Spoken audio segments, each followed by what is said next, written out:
You are now checking out the Win Podcast, where the everyday people are the celebrities. So let's get to know them.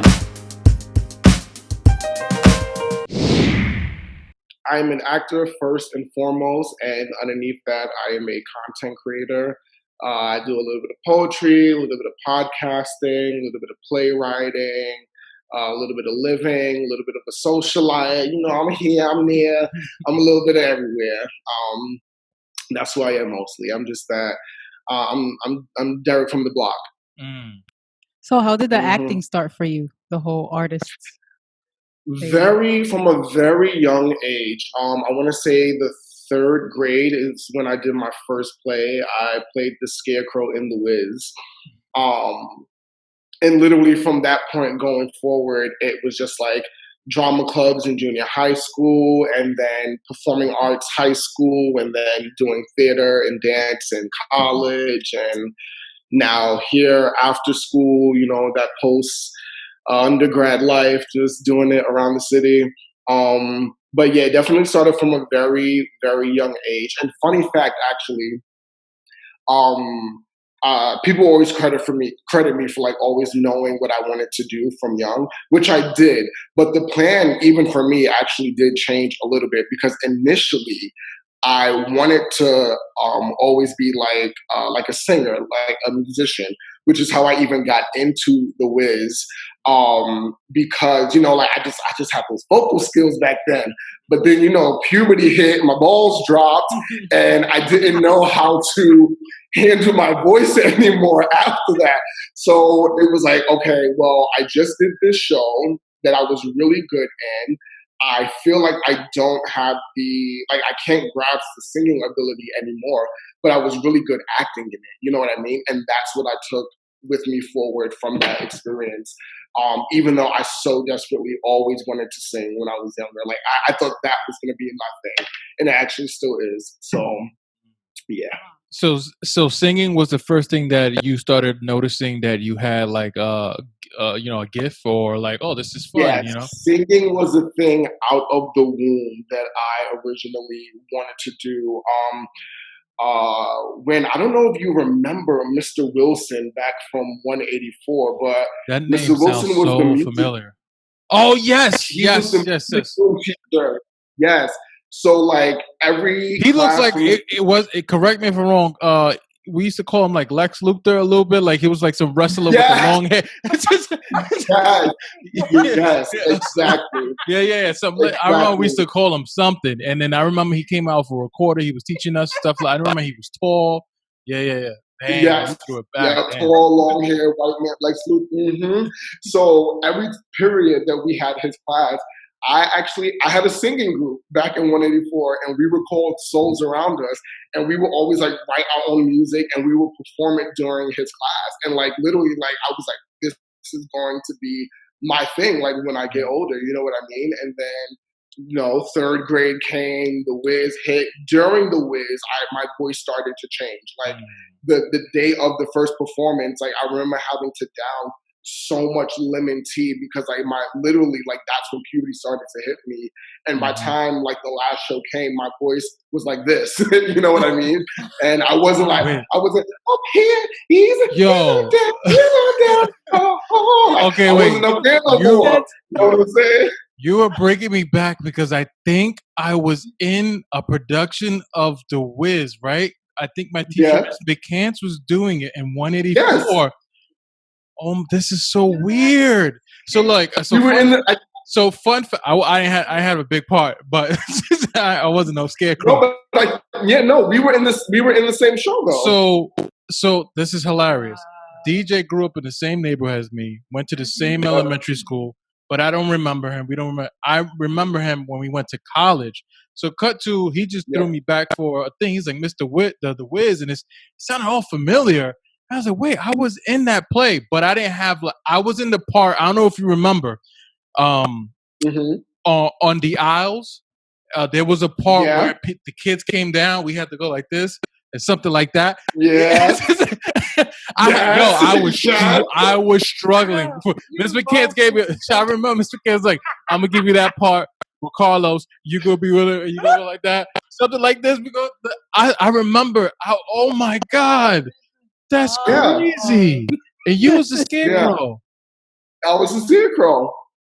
Yeah. Dude, this is like Wild. deja vu. Wow. That's so I love awesome. how like the universe has such a way of just like collecting our little storylines. You know what I mean? And intertwining back together. Like it's so. And it's so crazy funny. because now thinking back that like where I thought for me, like where I got the messages of like how I wanted to perform or whatever, it goes even deeper than that because now you're talking about that, it's ringing the bells. Like I remember the excitement that I had just being on the stage and being around other people. I didn't have a part like as in, acting, but just because I had the little piece of dancing, It Right. was still part of the show. I was like, holy crap. And it started from there. So, damn, that's crazy. That's a beautiful story. That origin story. Yo. So you, I guess you was like what a one grade in back of me or in front of me. What like? I'm 32. I'm 91. I'm 88. Oh. So I had to be 2 grades or something like that. Was that 3? I'm horrible at math. You said 88. I said said 88. I'm 91. All right, well, So a couple grades. So wait, so this is interesting. I don't even give a fuck if people like this or not. How did Who cares? How like so okay, so if I'm in Miss McCann's class and she's doing the whiz, who was your teacher that recruited you? Okay, right. So my teacher at the time was Mrs. Singh. I don't know if you remember Mrs. Singh. I know Mrs. Singh, yes. Yep. So I had Yo, hold up, pause that. You remember? no, because I wrote this post the other day about like how in elementary they used to like we had for assembly we had to lift every voice and sing. Boys, yep. So I wrote this voice because I was thinking. Remember that song. old lady used to play the piano? She always sang that song. She was an old. I don't know. She was the person that always sang that song for assembly. She was an older black woman, and she sang and she played at the same time. Yeah. Wait. What? I don't even know her. I don't know if she was a teacher. I don't know, but yeah. She's not in the yearbook? She was kind of like faculty or something like that. She was like on the PTA, I think. Okay. Yeah, like she wasn't a teacher, and she wasn't like one of the lunch ladies. I think she was like on the PTA, and like they just knew that she could do it. You know what I'm saying? Yeah. That's what I'm saying. I definitely remember her. You remember the pretzel during the lunchtime? The Puerto Rican lady that used to sell pretzels and all that stuff. You right? Mrs. Mendez. Yo, if you had $1, you get a pretzel. She had like mad different snacks and stuff, like during lunch. Ice cream. Yeah. Like, it was lit. She was the first entrepreneur that I ever met. She was hustling. Okay? Yeah. I don't even know if she was part of the school or nothing, but all I know she had she had a little closet, and all the kids during lunch used to give her $1. She could come up with the salty ass pretzel and stuff like that. When it goes real good with the chocolate milk. Yo, that's crazy. Okay, yeah. It was 184 used to be lit. Honestly, it was lit. You remember the relay races we had to do? I think once a year. The relay races with Mr. What's his name? Mr. You had to wear all white or some shit like that day. It was it was like serious. Like they took stuff seriously. Like. All right, so Mrs. Singh got you in. She was like, yo, I want you to play the crow. Yeah, Mrs. Singh. Well, no. So Mrs. Singh, what happened was for, I think, everybody that was outside of Miss McCann's class, it was based on your grades. So I remember Miss McCann's coming around, at least she came to my classroom, and she gave out like this slip. And it was like, oh, if you have like this grade or whatever, then you can audition to be part of the drama club. So that's how it kind of happened for me. She came in during that class period, and then I was like, I want to sing, so let me start doing this.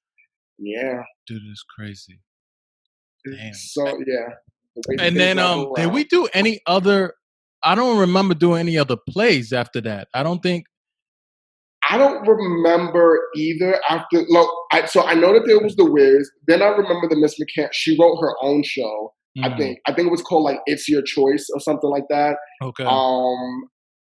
But yeah, I don't really remember anything pivotal after the Wiz, to be honest. I I remember. I remember for Halloween, that was a dope time too, because like we all get dressed up and we all have to go to the assembly. They did something there too. exactly in your Um, costume. Yep, yeah. yep. And then I remember, I think it was, I don't know what type of graduation was it. I know we didn't leave yet. Like, but I remember I had to wear the like these African tribal colors on my belt and also for the tie. Yeah. But I don't know. I Yeah, know I was graduating to a different grade, I think, but it wasn't like I was leaving. Like I don't know. But I leaving the remember, school. Yeah. yeah, I have You the know why? picture.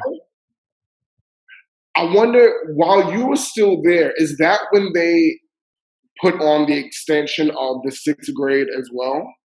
No, I left. I know when. I You think it was left a year before that. after. Yeah. Did you stay there till Okay. sixth grade? I stayed there until sixth grade, yeah. Okay. Oh, so you And then I was went there. to IS, and then I went to IS 392 for seventh and eighth. So there was a Oh, whole wave of us that went over there like late. gotcha. All Yeah. right. So you got the whiz. We just had this moment of clarity of us going back and forth I of love it. sharing this story of like how we was in the same thing, we experienced the same thing, but like in two different realms at this. Like, Two different perspectives. yep. So you did the whiz, and you was like, "Man, now I love acting. I hope I can like keep on singing and do this stuff." Like, so when did Yeah. it really hit you now that like that you want to move forward with this, like almost like as a career? That you this is a career, you know? Like instantly. I don't know. I kind of adapt to things very quickly. I think it's in my Gemini nature. So immediately it was like, ooh, I'm not comfortable with my voice, but I am incredibly comfortable with this new ability that I discovered of acting. So switching gears, let's move forward. And then right after that, it was like I said, it was going to junior high school. Instantly joined the drama club. I did Alice in Wonderland. I was the Cheshire Cat. We did Little Shop of Horrors. I was the dentist and mad other characters. Yes, Little Shop. Yeah, okay. Okay, now we're Played gonna. mad.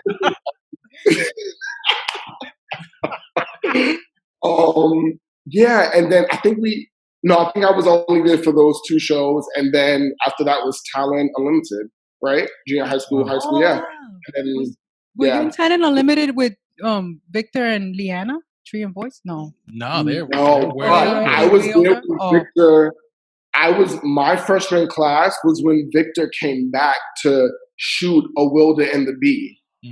So that was my Okay. drama class that was in that show of his. Yeah. Wow. When It's did so it crazy. start? I know it's how everything's all I connected. love it.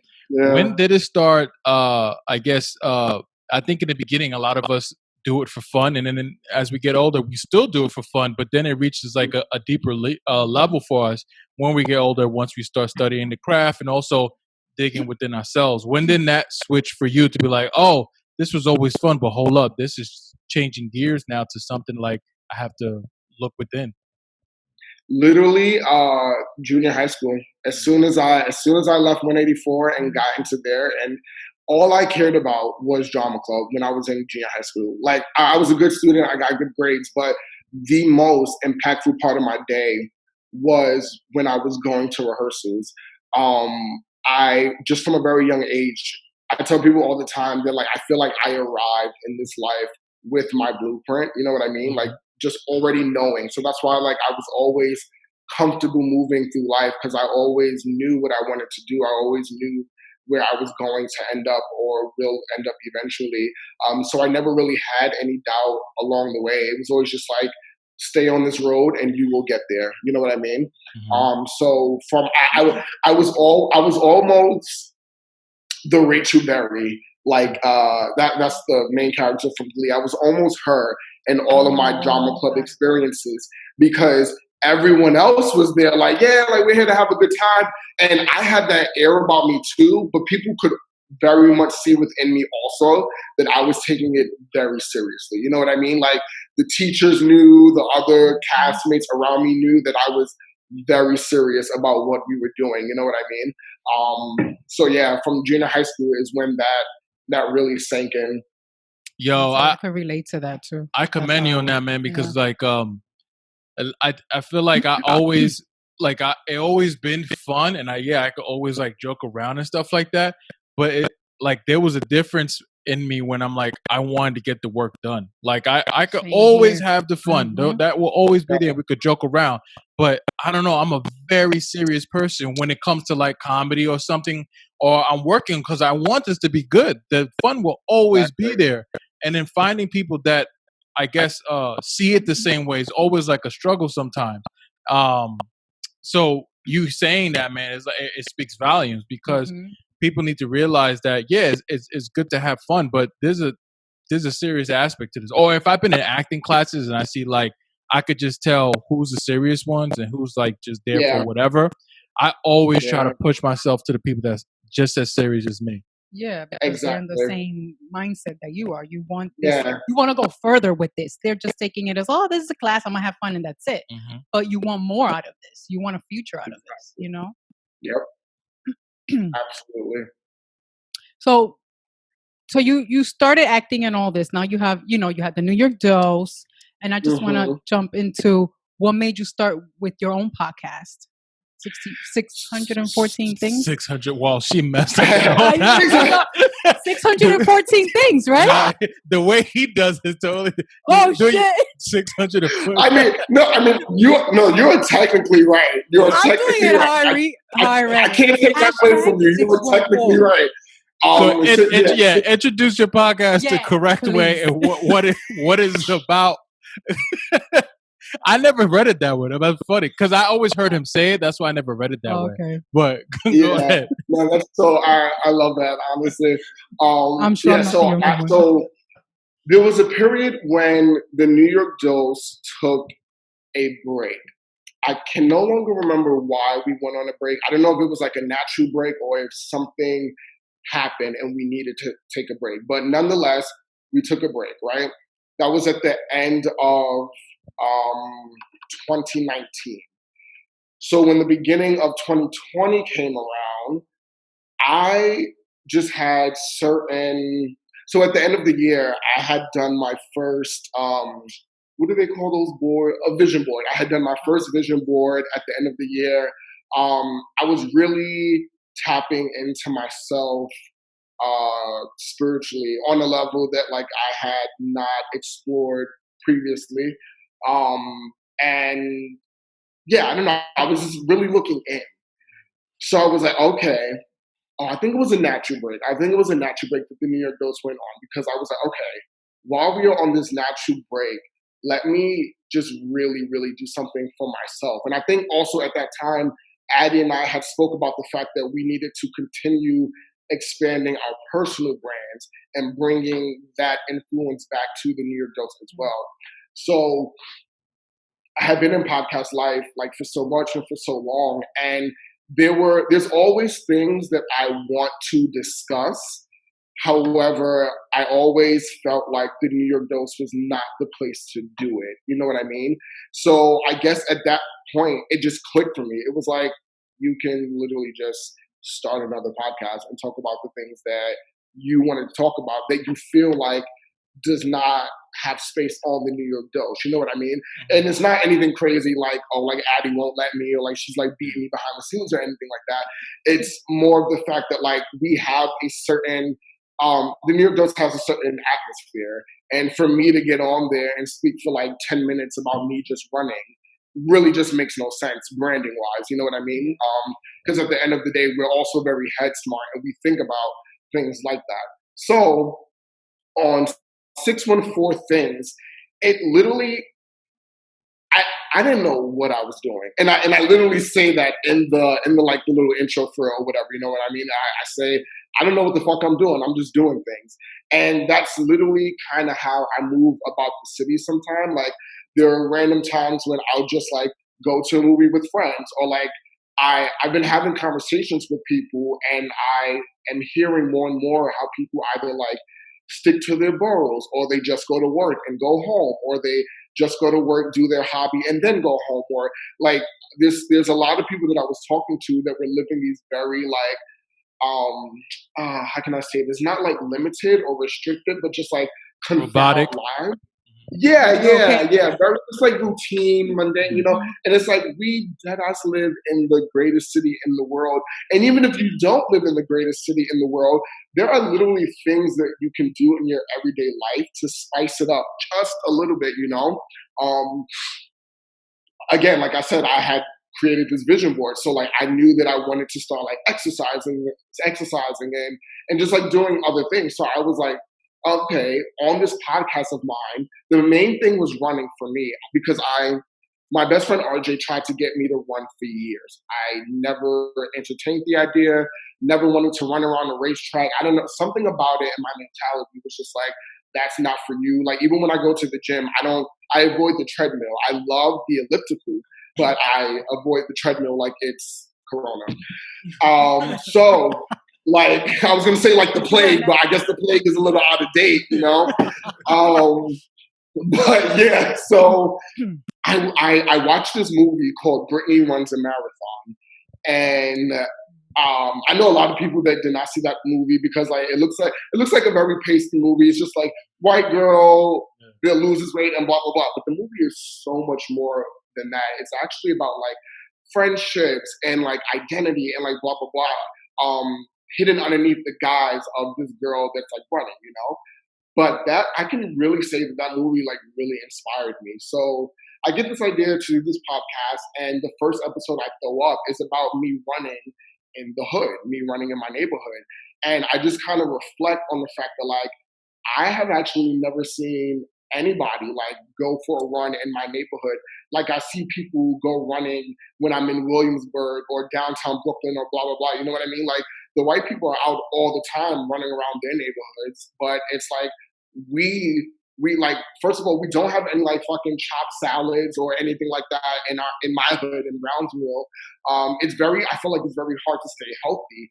And there's this stigma around black men running because you don't know if we just snatch the purse or if we running to fuck somebody up or we running from the cops or whatever, you know. So I feel like there's kind of like this fear around it as well. And then of course with what's going on now, you know, you have like Ahmad and you know people like that. But I was like, I am going to break this mold for myself. And I'm like, I know other people that run that like they will literally take a train to a more gentrified neighborhood and they'll run over there, you know? And me, I'm the type of person when I work out, I don't got time for that. Like when I'm done, I want to go right back home and I want to shower. I don't want to get on public transportation and do all that. You know, like that's nasty to me, for me. So I'm like, no, I'm going to run. And there's this quote, I can't remember it directly, but there's this moment in Brittany Runs a Marathon where like she's like really big. And in her mind, she's literally like, just take one step. Just make it to the end of the block. You know what I mean? And when she makes it to the end of the block, she ends up going further. And then by the end of the movie, she runs like one of the New York City marathons, you know, like whatever. So in my head, I'm like, just make it to the end of the block. And then I kept going. And when I run, like I just run wherever the lights are green for me. Like I don't even have a designated path or whatever. I just run. I just keep running until my little timer is up. Yeah, you wanted to say? No, I said I like that. Oh, thank you. Yeah, I just run and I just go. So that was episode 1. And then after that, I was like, oh, well, I'm also about to go to the movies. So let me document this experience. So, and then it was like, oh, I'm about to go on a hike. Let me document. So it became this like auto diary of sorts of just me in these very intimate moments about to do this thing, then talking about the thing while I'm doing it. And then after the thing is done, me reflecting on what I just went through. Just in case anybody out there wants to go see a movie or also wants to run but doesn't have the confidence or also wants to go on a hike or blah, blah, blah. You know, I'm literally letting people know like that these are things that you are also very capable of doing. And that's like the general sense of what 6 for Things initially started out as, you know, just this thing to like let the people know that like we can all literally dead ass be out here doing these things. no big deal. Man, I love that, and it was great to hear like how deep it is, because the couple episodes that I heard, it is different from the New York Dose. It's your reflections, your interactions, and your world, and it's more of like you get you get a piece of your mind. You get to see what you're experiencing, and it's a different, and it's your voice, which is different from the New York Dose in the sense of like what you've been doing. I feel like it's more on a personal level. Um, which is dope. I want to just touch on real quick the running, because I can agree where like I hated running. Like even people used to be like, oh, get some good sneakers. It's like I had those. Oh, listen to good music. I said I had it. I was like I still hated it. So, but Yeah. then it came like it came like literally like a year or two. No, yeah, about 2 years ago, it came back into my life, and then I found a way to enjoy running. And it did a lot of things for me, like from reflecting to finding answers to and just chilling and relaxing. And I think a part of that is like what I found was like I didn't have to run these, because when I think of running, I think of like, man, I got to run 5 miles or 6 miles. I just ran my race. So whether it was 5 laps or 6 laps, and I was content with that. I was like, oh, I ran. That was fun for me at my pace. And then I started enjoying running. I want to know what did running bring to you in that moment, the moment you started doing it? Because in the beginning, like you hated it. And now all of a sudden, now you love it. You enjoyed it. What did it bring to you in that moment that caught you by surprise? That like, oh snap, I didn't know running could do this. It just brought to me a moment of like evolution. Um, I feel like I am someone, definitely as an artist, that is constantly evolving. But as a human, and this is something else that I tell people all the time, that like I feel like in this life, I feel like I very much arrived with a lot of my settings already in place. So like I've always kind of been the person that I wanted to be spiritually and mentally. Like I've never really had a lot of like spiritual and mental battles. And what running did, so I on that, so because okay, so if I can like speak about it in video game statistics, right? I want to say, and this is not me like being like arrogant, but I want to say that like if you look at my spirituality and mentality gauge, I arrived here with it already at 95%. So of course there's still so much more for me to learn. But it's because like I arrived with it already so high, it's going up like little by little, like over the years, you know?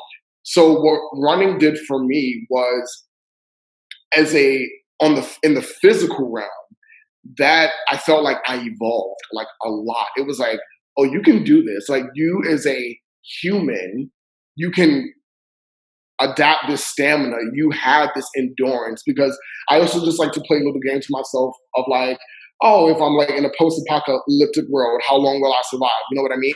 So now I at least know I could outrun the zombies that are growing a little bit quicker than the slow ones. You know what I mean? Or like Darwinism. I might not be the fastest, but I'm faster than the person next to me. You know, so that's what it kind of did for me. It let me prove to myself that I can be a better athlete, because that's the thing. I've never thought of myself as an athlete. I was always a theater kid, you know, never really took sports seriously or actually like really dived into a game of sports. No basketball, no soccer, like none of it. You know what I mean? So like, I think running for me was like, oh, you are kind of a little athlete here. It's like, okay, Derick, you have just reached another level of yourself. Yeah. Dope. That's dope. So with that, do you feel that there's anything that you have failed at? And if so, how did you overcome that? Yeah, failed. I mean, for sure. I can't think about it specifically and honestly right now, but I think I fail every day. And not in like the masochistic sense where it's like I'm like beating myself up about it and like, like crying in the corner, which crying is also fine.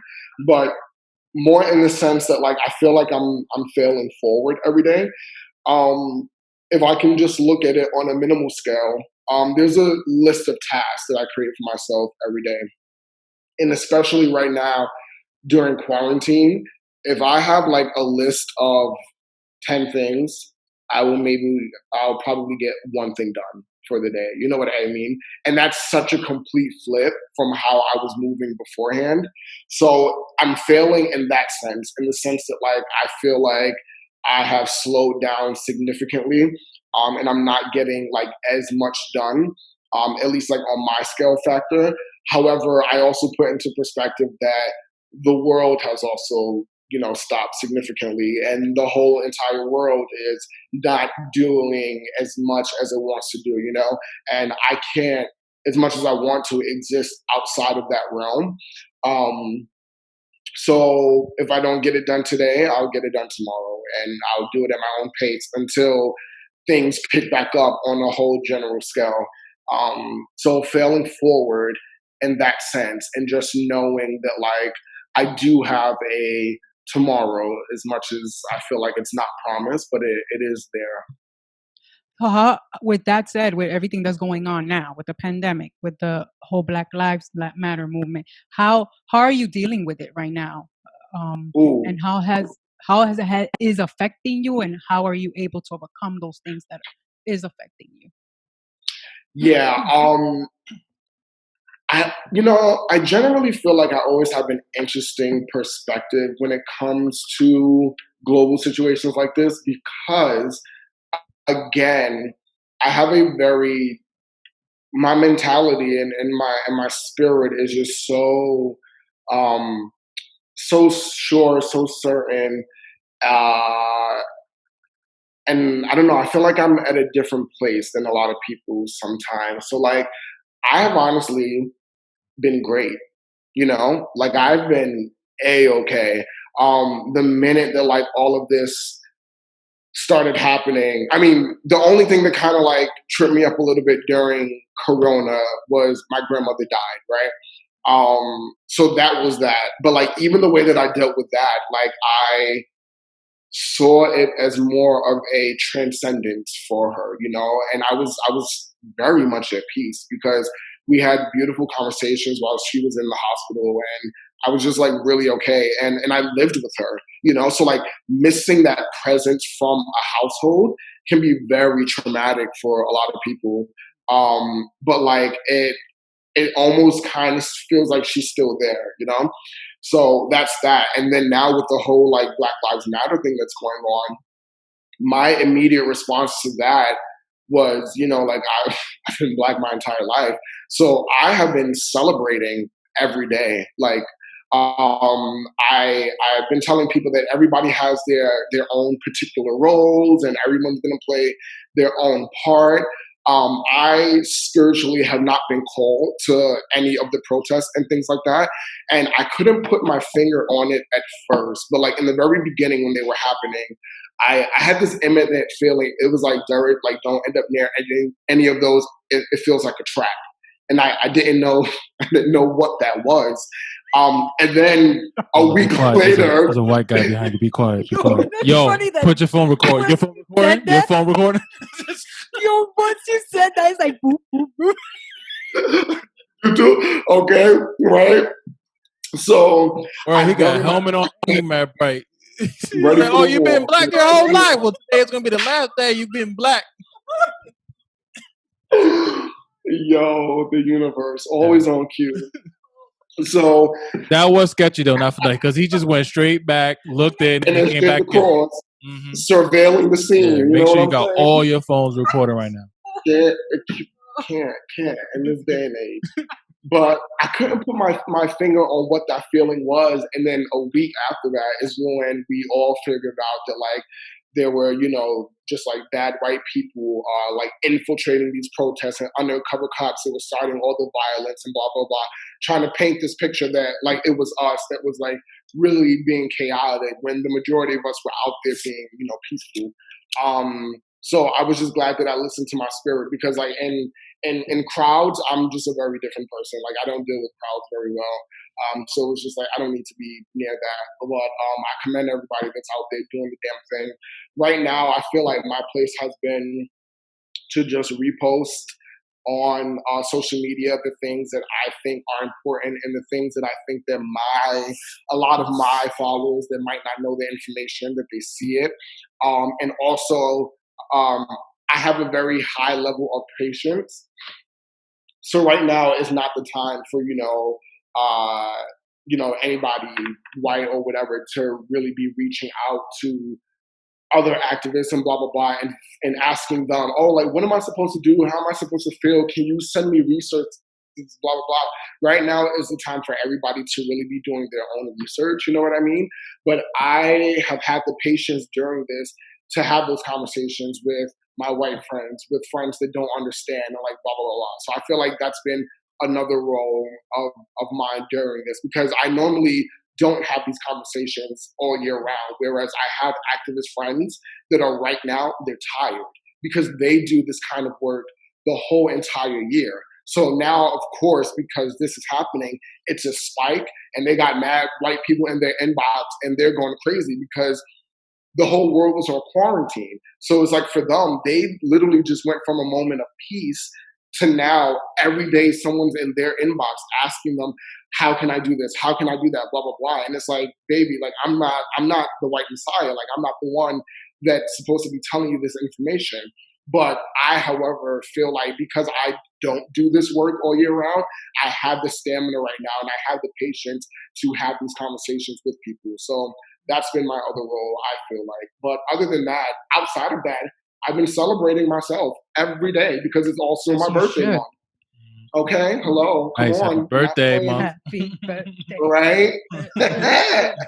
Come on. So, I definitely can understand how you feel about all that stuff, and I think it's great that at the same time, like, you have this different perspective from, like, either from death, and also from celebrating your blackness, and also playing your role to, like, I'm not good with crowds and stuff like that, but I'm gonna do this, to get my voice across and to inform people.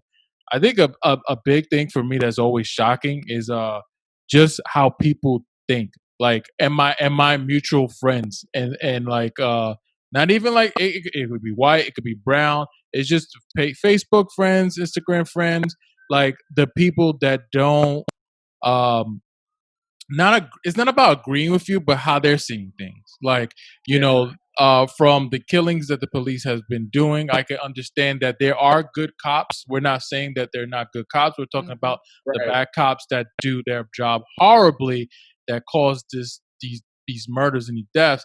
The people that automatically don't even see the life that was taken, to just think, they just like, well, there's a lot of bad apples. They always, it's like these black deaths, they just brush it underneath a rug, and they're trying to find not the good of it, but they're trying to make an excuse for it. Those are the shocking things for me, that I'm like, can't you just agree that this was wrong? You know what I'm saying? Or how they twist it and just say, I see a lot of posts too, all lives matter. Like, I get that all lives matter. I get that. But we're just talking about black deaths right now. Like, can we focus on that? Like, it's like, from the media or just friends in general, just keep it like people that you're, connecting with through social media, just how they twist things the other way. And I'm like, no one's saying that. Why are you twisting it this way? So you have to lay it out specifically so that they can understand. Or, and even if even like, for instance, I have a friend that posts, that I knew from Buffalo, that he posts everything about what the good cops are doing. I get that. Or the moment the looting started, he didn't post anything about the guy that passed away, but he posting everything about the looting. He posted everything about the good cops. And I'm glad someone wrote, oh, but you don't write anything about the other side. When have you wrote about the other side? And it's like, he is always trying to defend it, like, oh, I'm just posting everything. Yo, you post everything to your defense. You know what I'm saying? Yep. So I think that's always it. And then there's a point for me to, like, wow, it's like, is he racist? Like, or why is he I don't know if he's racist, but why is he just only thinking that way? So there's a lot of things, and I don't get involved with the the internet, Twitter, fingers, gangster shit. So I get away. If you don't like what I wrote, I'll delete your comment and move it on. Just block me, unfollow me. I don't get into that. That's not for me. I always feel growing up in Brownsville. We never had that. We never. If someone didn't like you, they told you, or you heard by somebody else. This person don't like you. But it was like how to deal with them. Yeah. Now it's just like the internet thing. Savages and these fake gangsters. Yeah, like it's a difference. And I was like, I never got into that. I never. Even when Sconix was out, remember Sconix? Sconix was like this high school thing. It was like the high school Facebook, right? I don't even know what that is. We didn't. Orange. Yeah. It was like it only survived for like maybe 7 months. It was like a high school, like a high school Facebook. But yo, it was one of those things where if you did write something about somebody, like yo, this person's pussy, the next day they came to you. The next day they came to you. Oh, at least they came to your face. They wasn't. No, they told you online and they told you in the face. There was no waiting around. Like that's dope, let's settle this on the internet. So yeah, right now there's a weird wall right now between the internet and like real life, and people are very quick to pop off online and not do it in real life. You know what I mean? But like I feel like you just said, even when it comes to our friends, like the people that we actually hold dear, we're in a very interesting time right now of like mixed, opposing, and unclear views. So I feel like, if you really cherish this person, like I think it is important to take that conversation offline and call your friend. Hey, look, I agree. Let's talk this out, because I don't know, you're looking a little crazy right now on the internet. I just want to holler at you. You know what I'm saying? Yeah, I agree. Because even with family. Yeah, I agree. Exactly. Because I had another friend that reached to me privately on Facebook because I shared this thing about this comedian Godfrey saying that like how Dominican people are black, or people for the Caribbean are black. They have black in them, but they sometimes want to deny it, right? So I had a friend that did put me aside on Facebook. She said, maybe I'm coming off as ignorant. I don't know if I am, but correct me if I am, because this is what I got from the video. Now that's something I can roll with, right? And I broke it down. I was like, well, I see how you see it from that way, but for me, how he said it, he's using his humor to shine a light how a lot of Caribbean people and Spanish people do not embrace their black culture or their blackness that they got. There is blackness in our blood, that we come from that. So for us, we could dance the music, we could eat the food, but the moment the shit comes down to the point to say, do you have black in you? You want to deny it, even from the hair, from all that stuff. They deny this hair. So it's just like, no. All we saying they look is, at me like, ay, mija, tú te tienes que ser un relaxer. Yeah. All we saying is accept that. We're not taking the Dominican flag from you or the Puerto Rican flag from you. We're just saying accept that you have blackness. That's all. You came from it. So, but people get defensive with that. So it was funny, but that type of conversation to me is think is needed more, rather than like automatically taking something the wrong way and throwing daggers to someone on the internet. Privately go into them like, hey, this is how I'm feeling, and maybe I'm seeing it wrong, but I would like to know more about what you just wrote about. Yeah.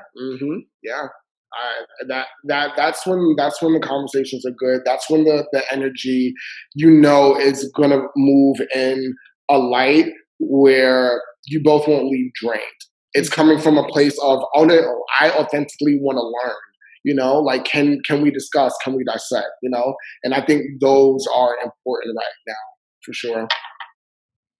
Is there anything else before we move to the next segment, or you want to ask? No, if you want to ask. No, I think that I'm good. Yeah. All right, so DJ, man, we're gonna move over to the segment that we have. It's called "Let's Look Inside." It's like 3 questions, and you know how it is. Whatever comes to your mind, see how it goes. The first question for "Let's Look Inside" is, what do you love about yourself? What? You trying to be here for the next 40 minutes? If 2 things come to mind automatically, what's the first 2 things that come to your mind? I know it's 100, but the first 2 things. Okay, look, come on. No, what I love about myself is definitely my spirit and my patience, for sure. That was a point. I liked it. And I agree. Yeah. What does the American dream mean to you? The American dream to me means I have the tools, the resources, and access to effectively do what I want to do here. And the last one, I saw this one. I thought it was pretty cool. If the average lifespan was 40 years old, how would you live your life differently? Oh, I wouldn't. Mm.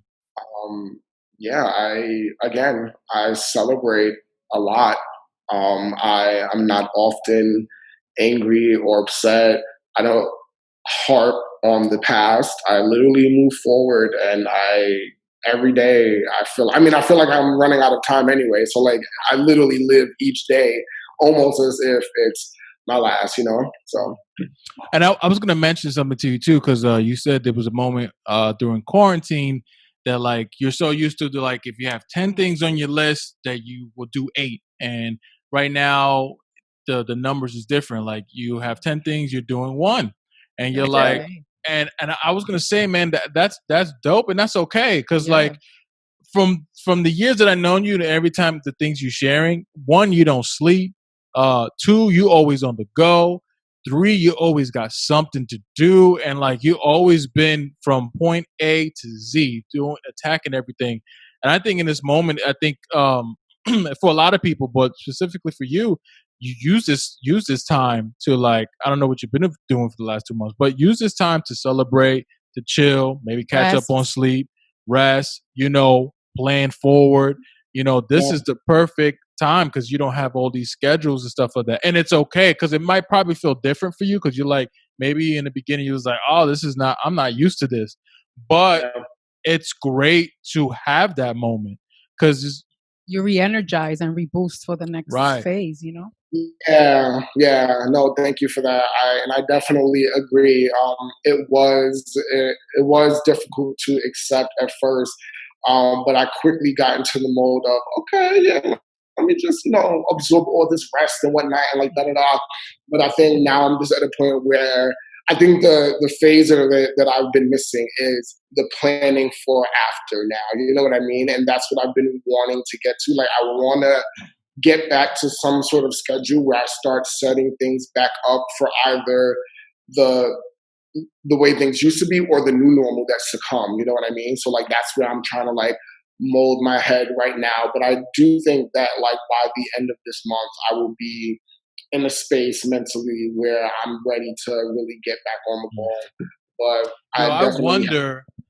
What do you think about this? I wonder what is the new normal now when it comes to like theater, like just being around a lot of people, concerts. I wonder what's that going to be. I don't know if it's going to change drastically, or I think in the beginning it might be drastic, like it'd be different, but I think it'll go back. I'm hoping it'll go back to how it was, but what is your views on that? Like, because for me, I'm like, we would talk about it, and she would joke. She says, "You better do that new 1-man show on Zoom." I'm like, I'm not fucking performing on fucking Zoom. I'm sorry. I look at Zoom performances as an avenue, a different avenue. That you want to do it, you do it, or anything online, just do it. But this is something that theater cannot be. And I seen Zoom performances, and I just like I feel like it's awkward. I feel like it's different. I don't know. It's a gift. Like an audition. Yeah, it's a platform for that. But I don't know, man. I told her, I was like, I will hold on to my new 1-man show script until shit goes. It could be 10 years from now. I'm holding on to it. You better go off. That's right. You said this needs to be right. If I gotta go to a park and be like, yo, 40 people with masks on, let's do it. Like, but I'm holding on to that script until I'm ready to do it to fucking, I don't know. I'm not doing a Zoom. fuck Zoom, fuck Skype, fuck those performances. I'm here for it. He's like, I'm not with that Zoom stuff. Honestly, it's a little weird because I really did get hit at all angles, like theater kaput, nightlife kaput. Thank God podcasting found its way through, but like I really don't know until there is an official vaccine. I really do not see the likelihood of any type of concert or any type of theater event or any type of club opening up, because all it takes is one person. Like right now, all it takes is one person to be in that crowd for it to happen all over again, you know? Yo, and I'm seeing all these protests, and even around my block too. I'm not saying don't protest, but what I'm saying is even around my block, I don't know, I'm also part paranoid too, because I don't want the shit. I don't want to spread the shit. But I'm seeing a lot of people acting like it's over. As in like they're not wearing like they're not wearing no mask, they're not wearing no gloves, no nothing, like, and they're just hanging out. And I'm just like, I don't know. And then I also have feelings too, like, okay, if this vaccine come out, will I take it? Like, I have my theories about that. I ain't gonna. I don't trust the government, what they're gonna put in that and stuff like that. Yeah. But it's like I feel like it's never like. I don't think it's a win-win situation. It's just like, how do you maneuver like through these situations, and how do you make it now normal for you? Exactly. You know, it's crazy. Oh, another thing before we go, I want to ask you. I noticed you have another podcast. Yeah, he has another about being gay and being a hoe and all that stuff. Like, yeah. What's the name of that one? Black Love or something like that. Black sex excellence or something like that. I just post them. Yeah, I didn't hear. I ain't check it out yet, but I know it was something about like you have another thing that you're doing and talking about like, you know, your fun out there. Yeah. So like, yeah, for sure. There is it's so funny because like I was literally having the same conversation with you. The one that we're having now, I was having it with a friend a couple of days ago, and I was just like, yeah, like, damn, like, I just feel like, you know, like I'm not on my shit. I can't get anything together, blah, blah, blah. She's like, Negro, you literally recorded an entire new podcast during quarantine and are like releasing it now, like XYZ, blah, blah, blah. And I'm just like, you know, like, I guess you're right, but it still just doesn't feel like enough. It doesn't feel, you know what I'm saying, blah, blah, blah. But yeah, during quarantine, I was actually disobeying the law, and I was traveling up to my friend's house. But he lives in the woods, and you know he's just been like by himself with his family, yada yada. But I was going upstate every weekend to him, and we started recording a new podcast, and it's called Wood Morning. And it. You missed the name of the podcast. It's called. Tell him. My fault. The name of the podcast is called Wood Morning. Oh, okay, yeah. I like that. Yeah. So I was just telling her that I was traveling up to my friend's house upstate in the woods every weekend during the first 2 months of quarantine. So even that podcast is different from 614 and the New York Dose, because that was the first time that I front-loaded episodes. So we already finished our season a couple of weeks ago, and now we're just in the phase of releasing the episodes slowly. And that one is basically about, it really analyzes, here we go. A podcast about Hassan, Derick, and their successful hetero-queer cisgender bromance. Join the journey as they discover truth about their identity, share sexual, romantic exploits and desires, and challenge each other to be better men while unearthing the complexities of their worlds. Can they show growth beyond how men usually think, or will they prove that boys will be boys? So, yeah, just us diving into manhood and whole shit and, you know, all those things. Yeah, I feel like we could talk forever because now I don't think... No, but I'm diving into it more. Wood Morning right now. Yeah, might as well. When did you start realizing that? Are you bisexual or are you gay? I don't know. Like, do you?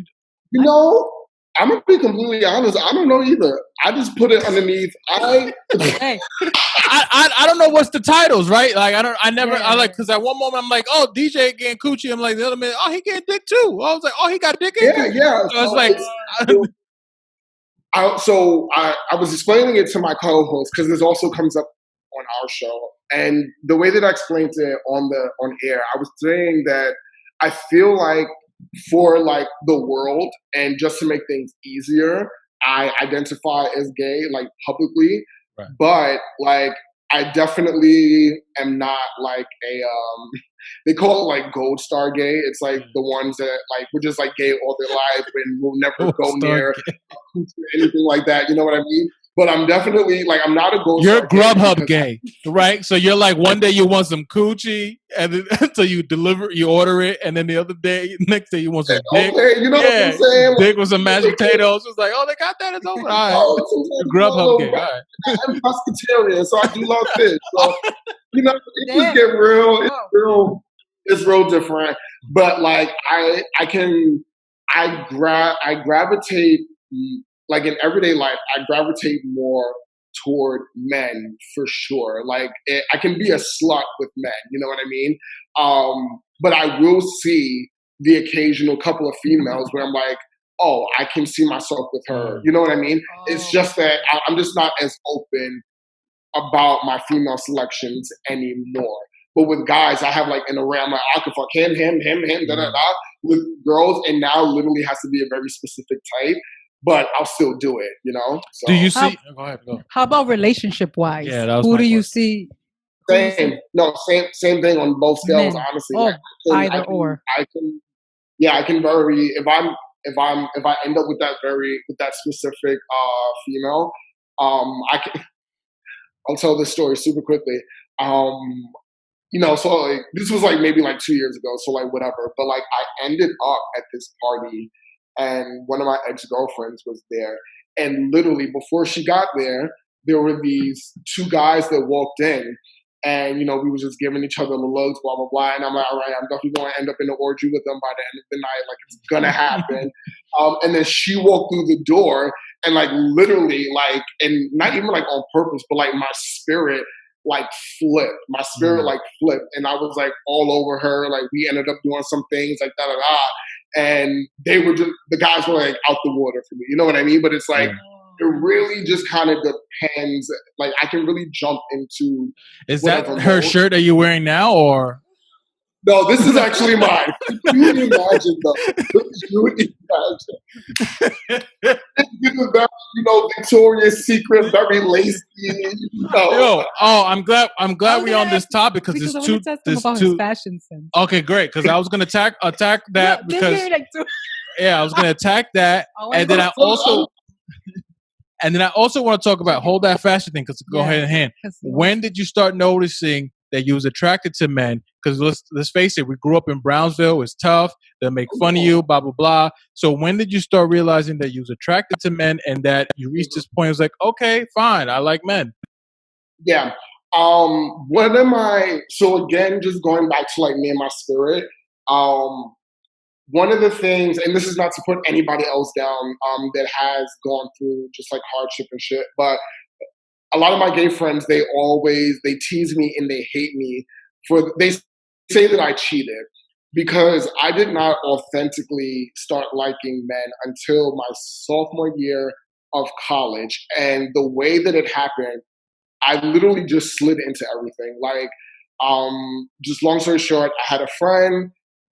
So come on, you went to Buffalo, right? So like the time when you're away at school, time moves very differently. It moves at an expedited rate. So I had become friends and then best friends with this guy in the time span of 8 months. Whereas for all my friends back home, it took us years to build that type of relationship with one another. With me and him, it happened within 8 months because we're going to the same school, we're in the same classes, and we live together.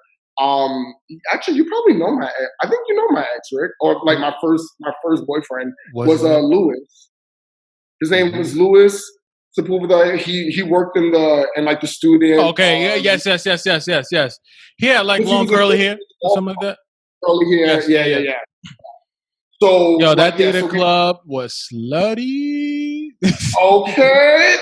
they, they was reading scripts and sucking dicks. Hello, I'm telling you, it literally all happened. This is why to this day I don't drink gin anymore.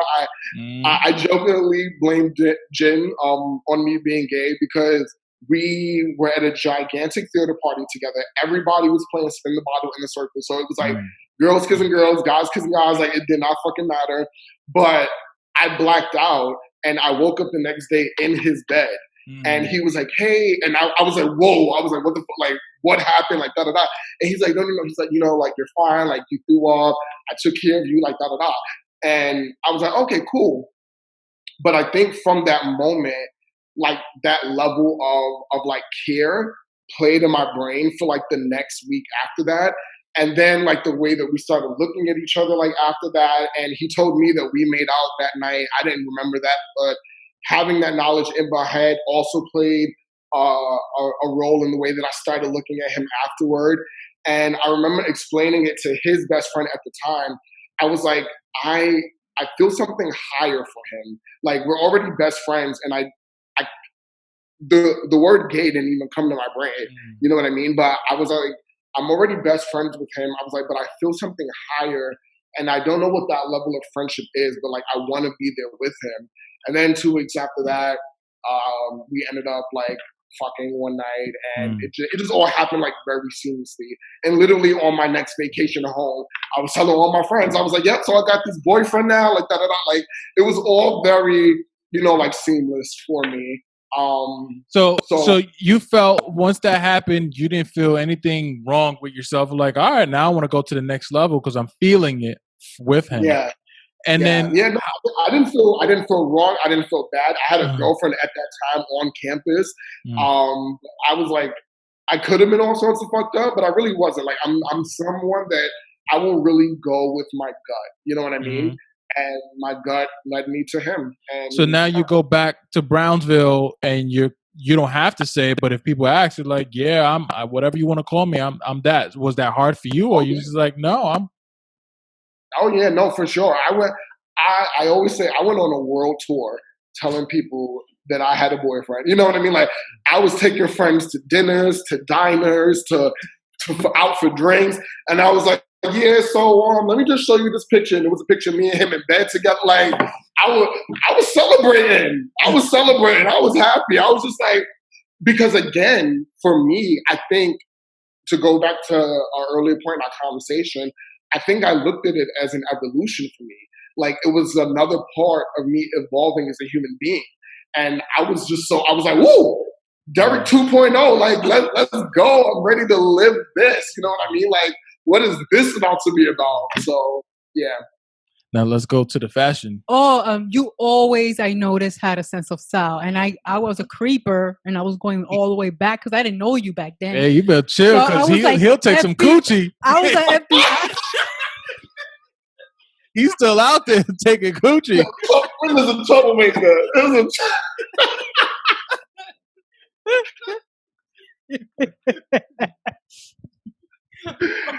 So I was FBIing, and I noticed that ever since you were really young, you had your own sense of style. Like, where did that come from? Yeah. Or you were just always like that? I will tell you where that came from. Because I remember the thoughts, and I remember the level of oppression that I felt. Literally, it was going to 392. That going to 392 and then jumping into high school afterward, and being from Brownsville and having my mother be in charge of like a lot of my clothing selections. And what I mean by that is, in junior high school, what do they call it? It was an intermediate school. So I had to wear uniform every day. Oh, okay. So with wearing uniform every day in junior high school, like, I did not get to wear what I actually wanted to wear. You know what I mean? And then going out of that and going into high school, but being from Brownsville, my mother was very much stuck in the time period of before junior high school. So she was often buying me, lots of just like baggy jeans and long baggy shirts. I literally looked like I was still in the 90s while I was in my early years of TU.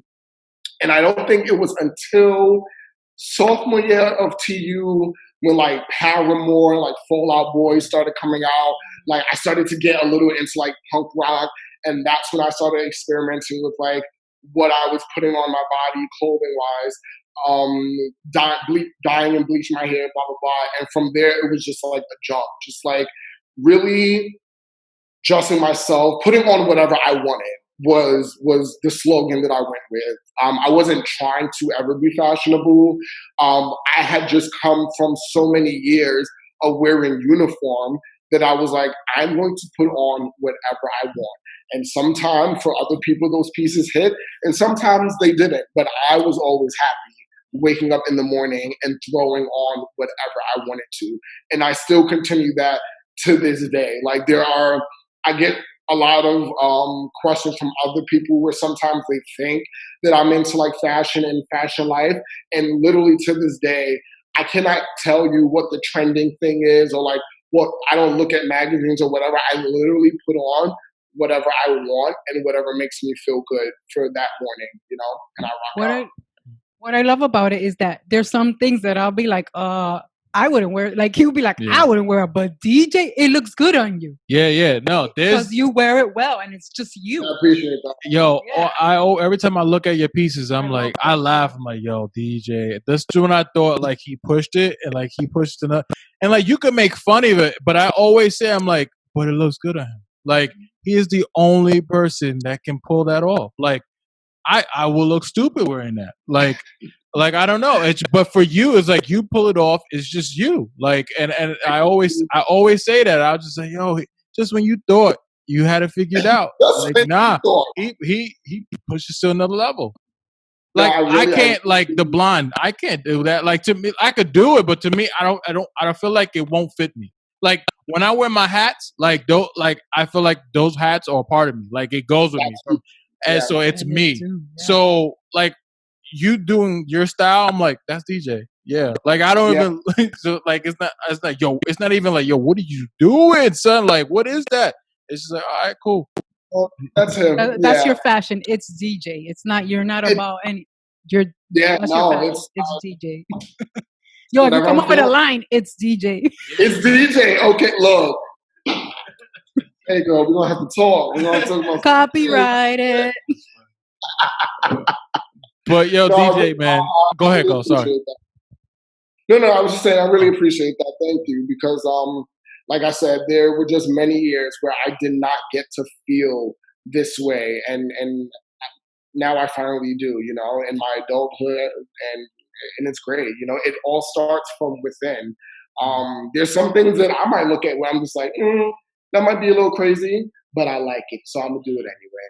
Who the fuck cares, It seemed like you. It seemed like you had. I have some pieces from you too. Oh, and thank you very much. the wind clothing. The wind collection. Hello. I was gonna say, like it seemed like you had some struggles in your life, and you had moments like you probably felt low and stuff like that. But it also seemed like you wasn't there for so long. Like you wasn't like, or you looked at these struggles, like as almost like as a beautiful transition for you. Yeah, it was a blessing, and as a transition for you to like go move forward and learn from this and stuff like that. Like I don't get the whole vibe from you that like even like for me, like I would have thought like you coming out like would be some this struggle. It's just coming from the hood, but it was the opposite. It was like, well, I went on a world tour and I started late when in college. Like and I was just like, what? Like okay, like there was no moment of like or epiphany moment. It was like no, I had it and we went on tour and we sold it out. We sold sales. It was just like holy crap. Like. So I mean I commend you for that, brother. Like I think that's dope, man, and amazing. Thank you. Yeah. I'm very solution based with all my problems. So like even dating back to earlier in our conversation with the whole from singing to acting, it was like, oh, don't feel comfortable in that. moving forward. You know what I mean? I'm always on to the next.